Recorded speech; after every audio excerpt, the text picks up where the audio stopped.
My sister collapsed from her chronic pain right as I announced my promotion, but then I handed her the video I'd taken 20 minutes earlier and watched her face as she realized everyone now knew the truth. My little sister was born 2 months prematurely, came out bluer than a Smurf, and spent the first 3 years of her life hooked up to tubes and machines. Naturally, my parents were super protective of her. They'd stay by her side, buy every toy she wanted, and demand I ditch hanging with friends to babysit her. At first, I thought this was right. She was my chronically ill baby sister. But then she got older. She got healthier. She no longer needed tubes or machines and could live normally. However, by this point, she had learned that being sick got her whatever she wanted, whether that be materialistic things or just sympathy and attention. It started with her headaches mysteriously coming back whenever she was doing homework. My parents would take the homework away before replacing it with ice cream. And by the time Emma turned 11 and I was 16, she had perfected her act. And that really bothered me because her pain only struck during my moments. When I made varsity soccer, she developed mysterious stomach cramps that required my parents to leave my first game early. When I got accepted into college, she collapsed during my celebration dinner. And we spent the night in the ER, where doctors found nothing wrong. The worst part was how she'd smirk at me when our parents weren't looking. She even practiced her pain faces in the mirror. I tried showing my parents once, but Emma had already told them I was jealous of the attention she needed for her condition. My boyfriend Jake lasted 8 months before Emma got to him. She created fake screenshots of messages where I supposedly called her a faker and wished she would just die already. The breakup happened at a coffee shop. Jake slid his phone across the table, showing me the evidence Emma had compiled. He said he couldn't be with someone who treated their 6th sister so cruelly. Emma texted me a selfie wearing the hoodie Jake had given me. That was my breaking point. For 5 years, I had watched her steal everything, so I started watching her closely, way more closely than anyone ever had. And I noticed a pattern. Every time she was in pain, she always grabbed her right side. Whether that's her head, her kidney, always right side. She always called specifically for Mom.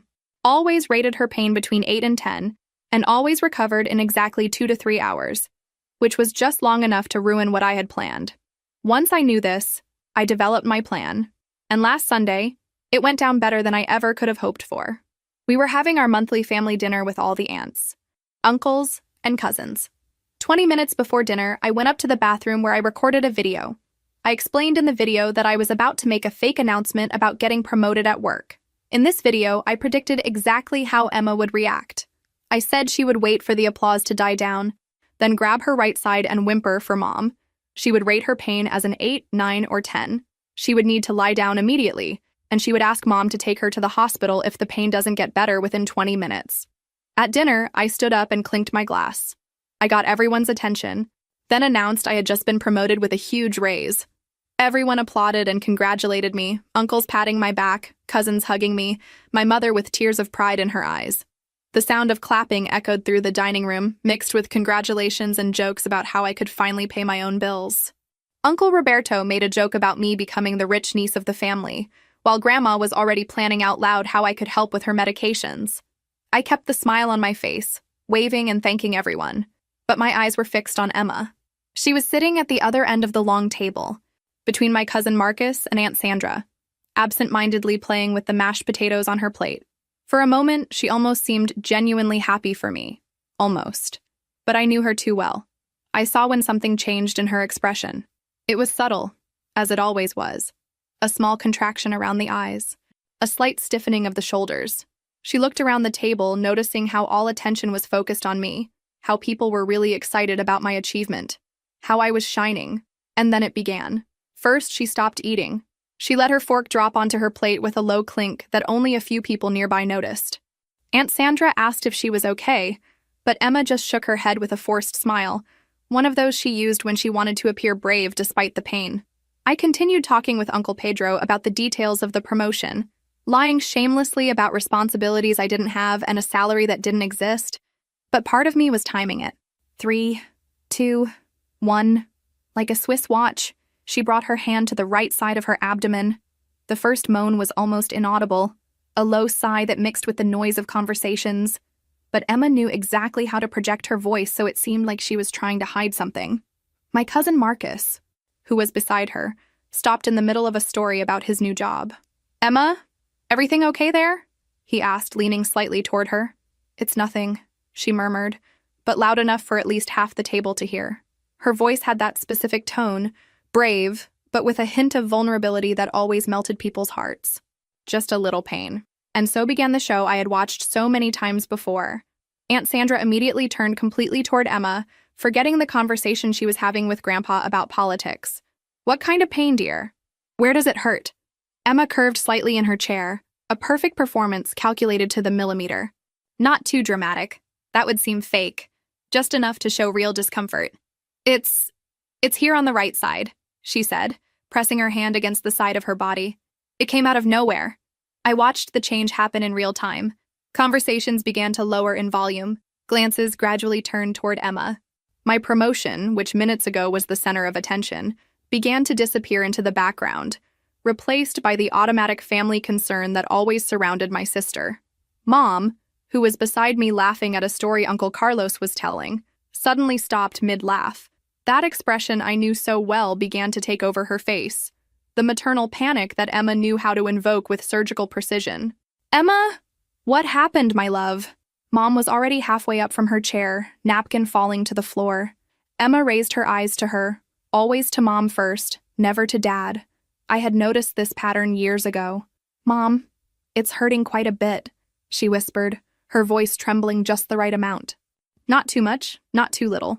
Enough to sound genuine, but not so much that it seemed theatrical. Dad, as always, went into problem-solving mode. What kind of pain? Cramps? Burning? Stabbing? It's a dull pain, Emma answered, closing her eyes as if concentrating to describe it. But really strong.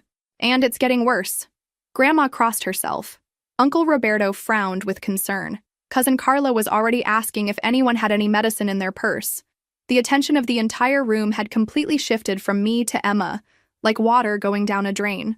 I kept smiling, kept participating in the speculations about what could be causing Emma's pain. But inside, I was fascinated watching the machine work. It was like watching a conductor directing an orchestra. Each moan, each expression of pain, each word chosen to get exactly the desired reaction. On a scale of 1 to 10? Dad asked, already grabbing the car keys from the sideboard near the table. This question had become a sacred ritual in our family over the years. Emma paused for a moment, as if she were really evaluating the intensity of the pain. Another brilliant touch. If she answered immediately, it might seem rehearsed. It's an 8, she said finally, her voice coming out weaker. Maybe 9. Of course it was. It was never less than 8. Never 10. That would be too dramatic, too obvious. Always between 8 and 9, enough to be alarming, but not so much that it would raise suspicions. I watched the entire family dynamic reorganize around Emma's pain. Aunt Sandra began telling about when she had kidney stones. Grandma murmured about how the girl had suffered so much since she was little.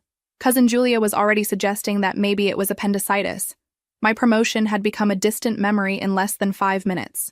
Emma curved a little more, bringing her second hand to the right side to support the first. Mom, I think I need to lie down, she whispered, but loud enough for everyone to hear. And then she did that thing that always made me want to scream. She looked directly at me, just for a second, when she was sure no one else was looking. And she smiled. A small smile almost imperceptible. But it was there. The smile of someone who had just scored a goal. Maybe we should take her to the hospital, Mom said, already standing up completely. Sarah, can you drive? I'm too nervous. It was at that moment that I felt something snap inside me. It wasn't anger anymore. It was something colder, more calculated. Everyone stood up, preparing to transform what should have been my night of celebration into another rush to the emergency room, another night spent in waiting rooms while doctors ran tests that would show nothing. I stood up too, but instead of grabbing my purse, I grabbed my phone. Wait, I said, my voice coming out calmer than I felt. Before we go running to the hospital, there's something you all need to see. Emma looked at me, and for the first time I detected something different in her expression, a hint of suspicion, maybe even fear. But she was too committed to the performance to stop now. Sarah, this isn't the time for this, she said, her voice still weak and suffering.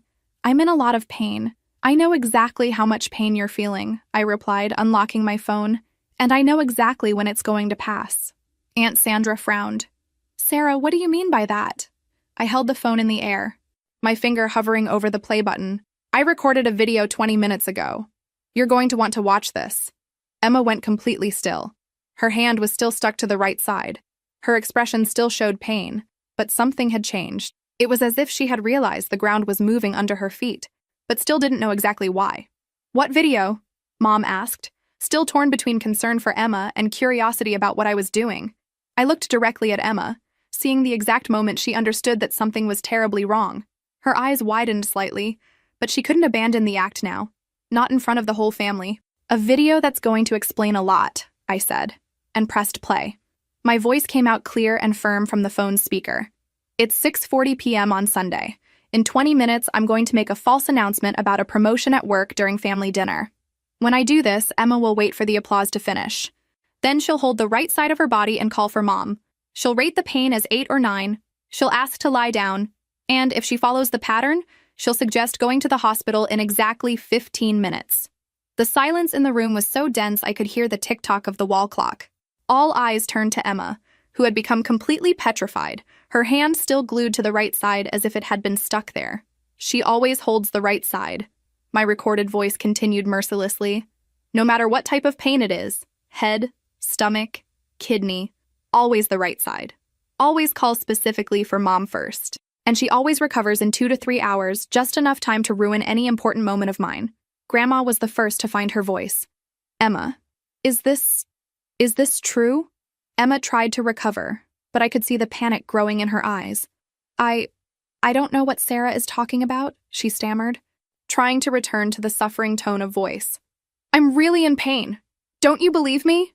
"I'm not done yet," I said, pausing the first video. That was just the appetizer.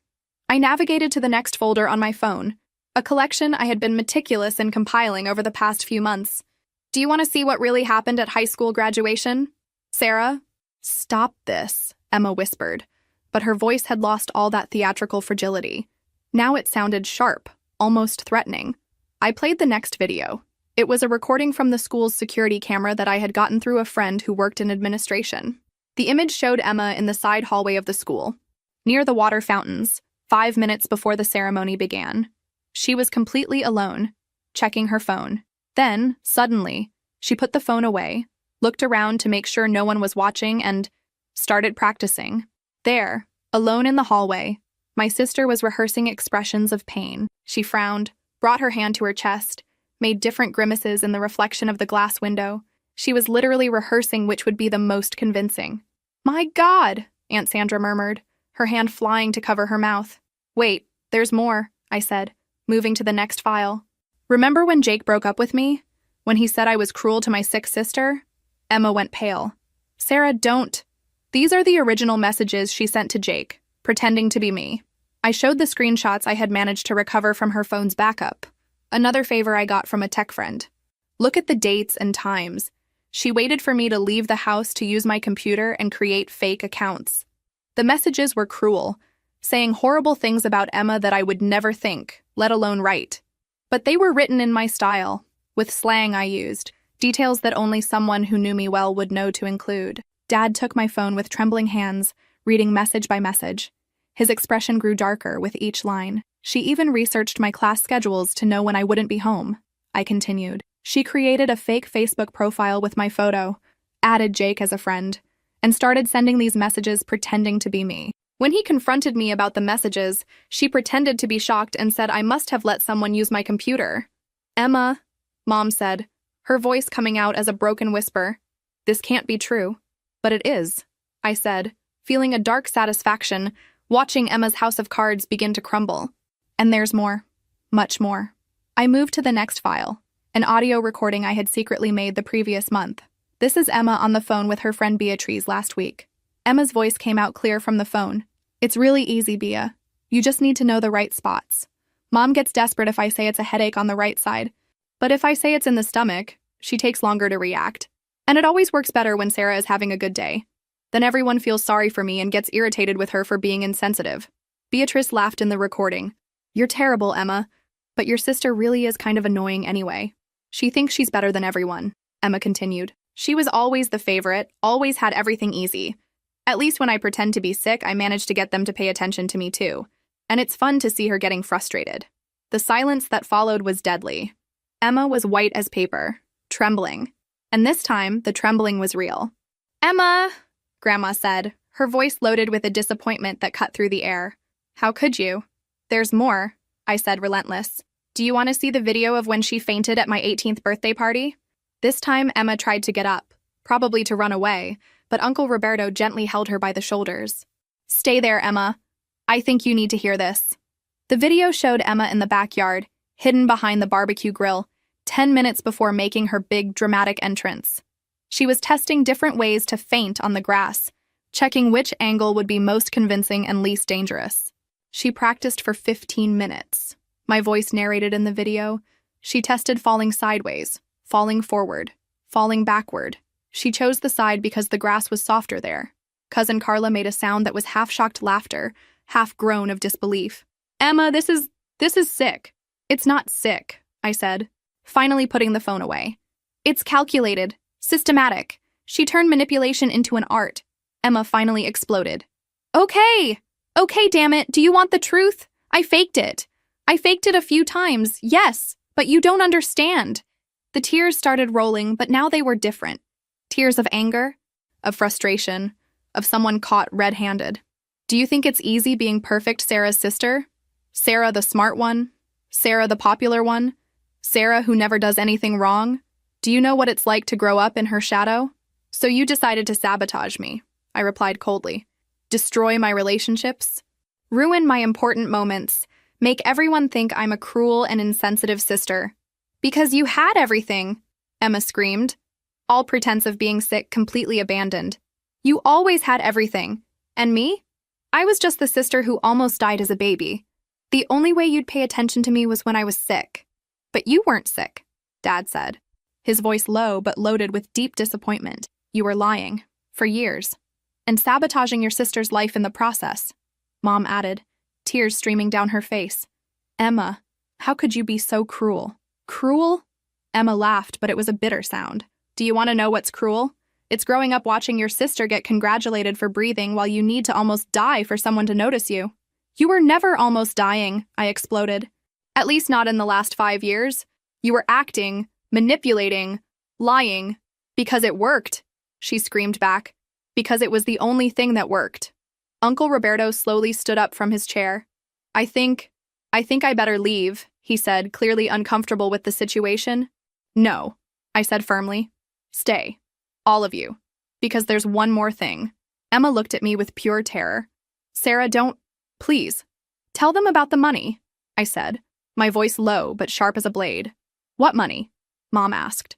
Emma remained silent, but her expression was confession enough. The money you gave her to buy medicine, I continued. Those expensive medicines the doctor supposedly prescribed.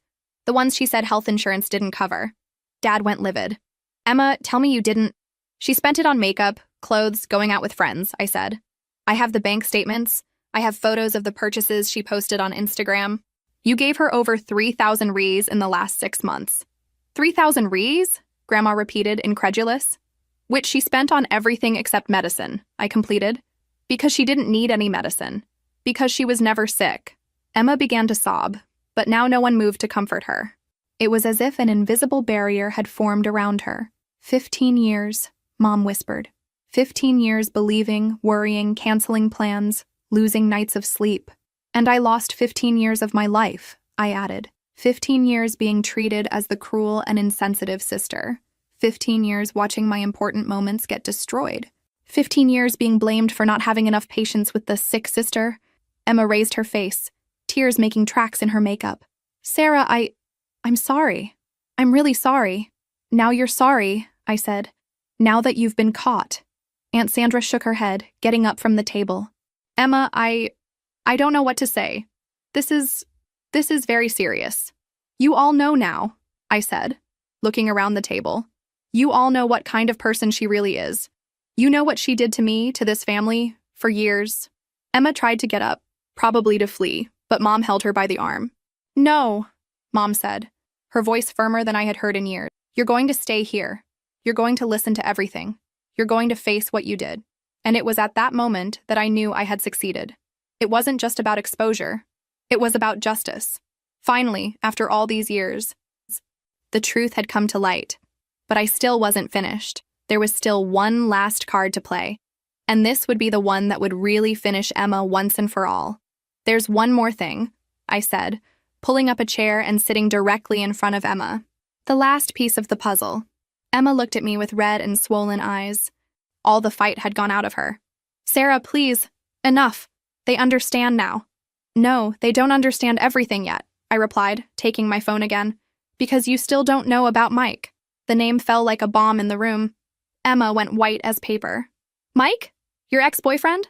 Mom asked, confused. "But you broke up because he moved to Denver." "No," I said, keeping my eyes fixed on Emma. "We broke up because my dear little sister hit on him, and he fell for her." Emma started trembling. "Sarah, don't show them, Emma," I said coldly. "Show them the messages you sent him. The photos you sent." "What photos?" Dad asked, his voice becoming dangerous. "Emma here found out that Mike was going to propose to me," I continued, savoring each word. "He had told me he wanted to buy a ring, and our dear Emma couldn't let that pass, could she?" Emma was practically hyperventilating now. So she started sending messages to him, first pretending she was worried about me, saying I wasn't ready for marriage. Then the photos started. I took my phone and showed the screenshots I had gotten from Mike's phone before we broke up. Lingerie photos, provocative photos, messages saying how she always had a crush on him. Aunt Sandra made a sound of disgust.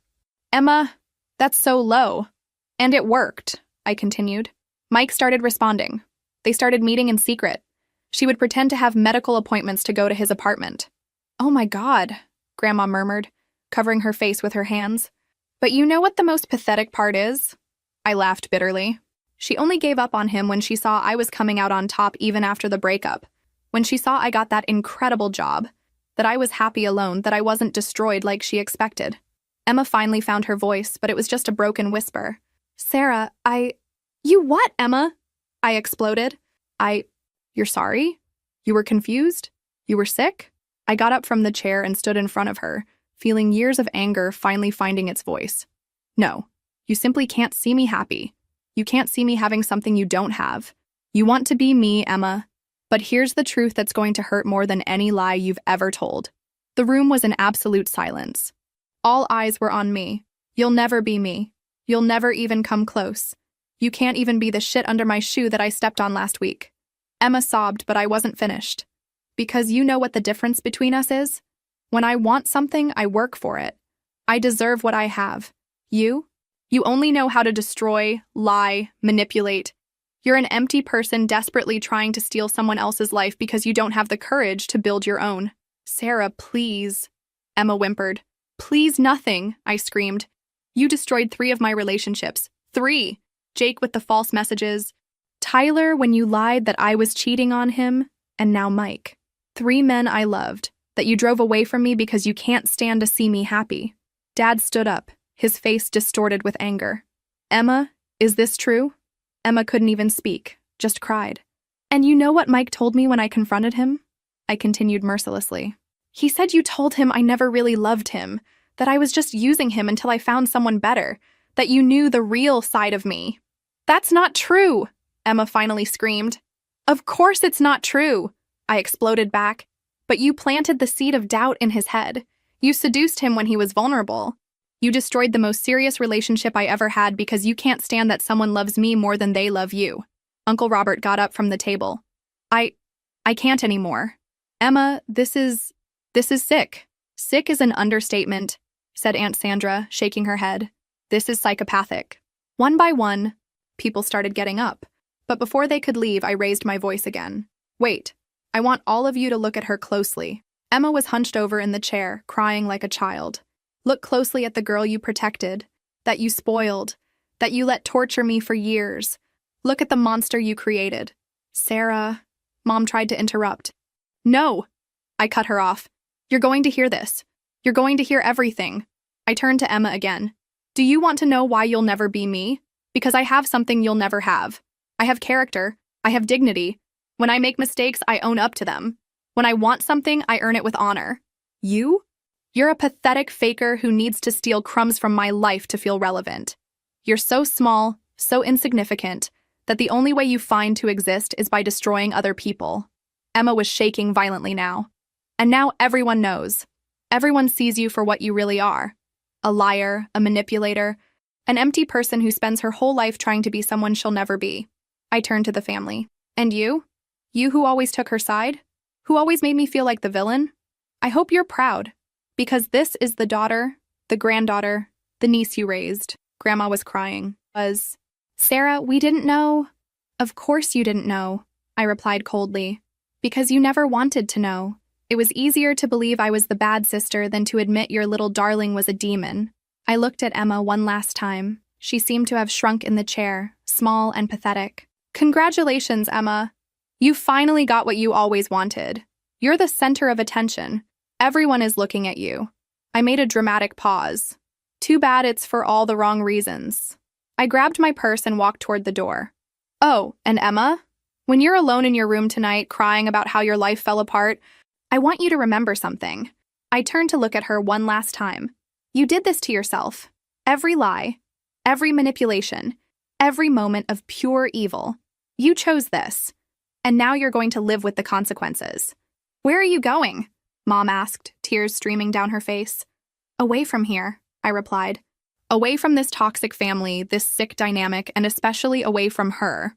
I pointed at Emma without even looking in her direction. I'm going where I should have gone years ago. I'm going to build a life where people like her can't reach me. The door slammed behind me, but not before I heard Emma start screaming. Not from fake pain this time, but from real agony. The agony of finally having to face who she really was. And for the first time in years, the sound of her pain didn't make me feel guilty. It made me feel free.